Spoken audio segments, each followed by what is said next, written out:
Hello mga kairog, another day, another video. Pag may nag-invite sa'yo at di ka nasarapan sa pagkain, huwag mo naman itong i-post na hindi masarap or huwag mong ipagsabi kahit kanino na di ka nasarapan sa handa nila. Magkakaiba kasi tayo ng panlasa. Malay mo, sa iba, okay naman. Sa iba, nasarapan sila or nagustuhan nila yung lasa. Hindi kasi tayo magkakapareho ng taste of buds. Ang best nating gawin, kausapin natin yung nag-invite sa atin.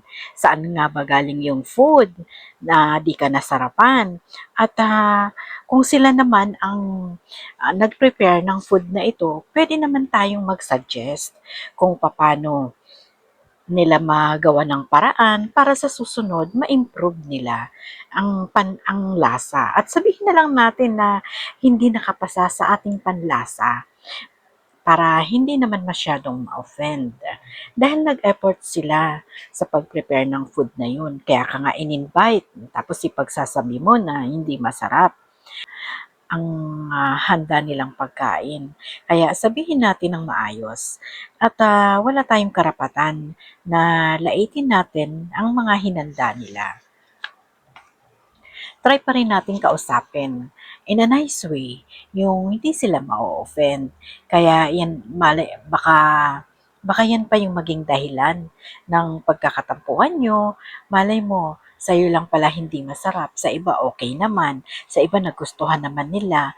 Baka mamaya yan pa yung maging dahilan ng pagkakaroon ng lamat ng inyong pagkakaibigan or pagkumare or anumang relasyon na meron kayo, 'di ba? Madadaan naman 'yan sa maayos na usapan.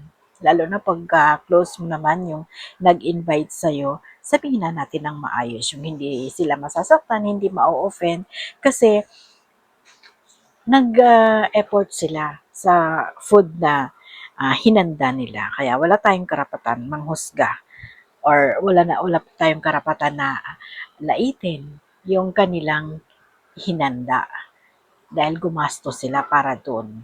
Inimbita ka. Hindi ibig sabihin, importante ka sa kanila. Yun lamang mga kairog. Have a nice day ahead. God bless. Follow for more.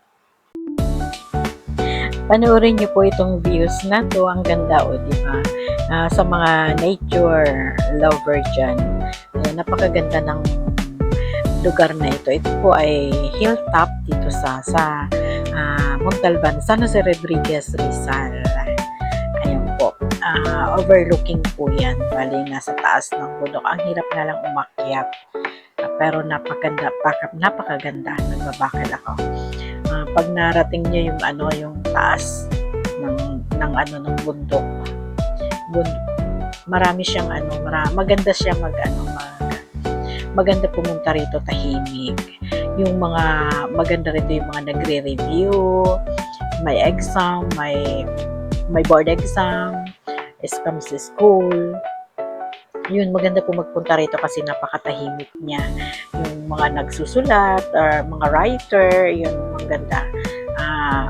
Peaceful yung niya, yung location niya, at the same time overlooking.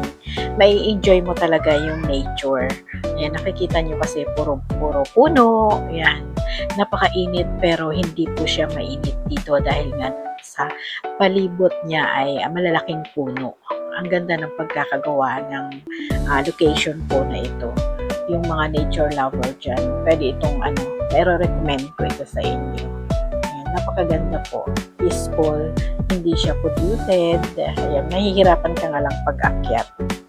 Yung paakyat na, ayun lang ang kasi hihingalin ka talaga.